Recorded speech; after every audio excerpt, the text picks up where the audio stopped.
ശബരിമല സ്വർണ്ണക്കൊള്ളയിൽ മുഖ്യപ്രതി ഉണ്ണികൃഷ്ണൻ പോറ്റി ബെല്ലാരിയിലെ വ്യവസായി ഗോവർദ്ധന് വിറ്റ സ്വർണം കണ്ടെത്തി.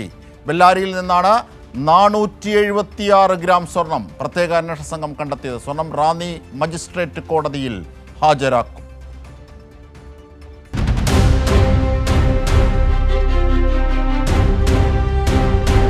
തിരുവനന്തപുരത്ത് നിന്നുള്ള പ്രത്യേക അന്വേഷണ സംഘം കഴിഞ്ഞ ദിവസമാണ് കർണാടകയിലെ ബെല്ലാരിയിൽ എത്തിയത്.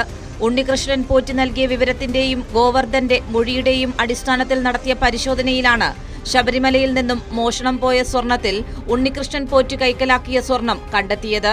476 ഗ്രാം സ്വർണമാണ് സ്വർണ്ണപ്പാളികൾ ഉരുക്കിയതിൽ നിന്ന് ഉണ്ണികൃഷ്ണൻ പോറ്റി കൈവശപ്പെടുത്തിയത്. ചെന്നൈ സ്മാർട്ട് ക്രിയേഷൻസിൽ നിന്നും സ്വർണ്ണപ്പാളിയിലെ സ്വർണം ഉരുക്കുകയും തുടർന്ന് ആ സ്വർണവുമായി സുഹൃത്തുകൂടിയായ ബെല്ലാരിയിലെ സ്വർണ്ണ വ്യാപാരിയായ ഗോവർദ്ധന്റെ പക്കൽ എത്തുകയും ചെയ്യുന്നു. സ്വർണം ഗോവർദ്ധന് വിൽക്കുന്നു. ഗോവർദ്ധന് വിറ്റ ആ സ്വർണമാണ് ഇപ്പോൾ SIT കണ്ടെത്തിയത്. ഈ സ്വർണം റാന്നി കോടതിയിൽ ഹാജരാക്കാനുള്ള നടപടികളും പ്രത്യേക അന്വേഷണ സംഘം ആരംഭിച്ചു. ഉണ്ണികൃഷ്ണൻ പോറ്റിയും ഗോവർദ്ധനും തമ്മിലുള്ള സാമ്പത്തിക ഇടപാടുകളും SIT പരിശോധിച്ചു വരികയാണ്. അതിനിടെ ഉണ്ണികൃഷ്ണൻ പോറ്റിയുമായുള്ള പ്രത്യേക അന്വേഷണ സംഘത്തിന്റെ തെളിവെടുപ്പ് തുടരുകയാണ്. ബംഗളൂരു കേന്ദ്രീകരിച്ചാണ് തെളിവെടുപ്പ് നടക്കുന്നത്. ബംഗളൂരുവിൽ നിന്നും ചെന്നൈ സ്മാർട്ട് ക്രിയേഷൻസിലേക്ക് എത്തിച്ച് തെളിവെടുപ്പ് നടത്താനാണ് പ്രത്യേക അന്വേഷണ സംഘത്തിന്റെ തീരുമാനം. ഉണ്ണികൃഷ്ണൻ പോറ്റിയുടെ തെളിവെടുപ്പ് പൂർത്തിയാക്കിയ ശേഷമാകും രണ്ടാം പ്രതിയായ മുരാരി ബാബുവിനെ SIT കസ്റ്റഡിയിൽ വാങ്ങുക. ഒപ്പം മറ്റു പ്രതികളിലേക്കും കടക്കുക.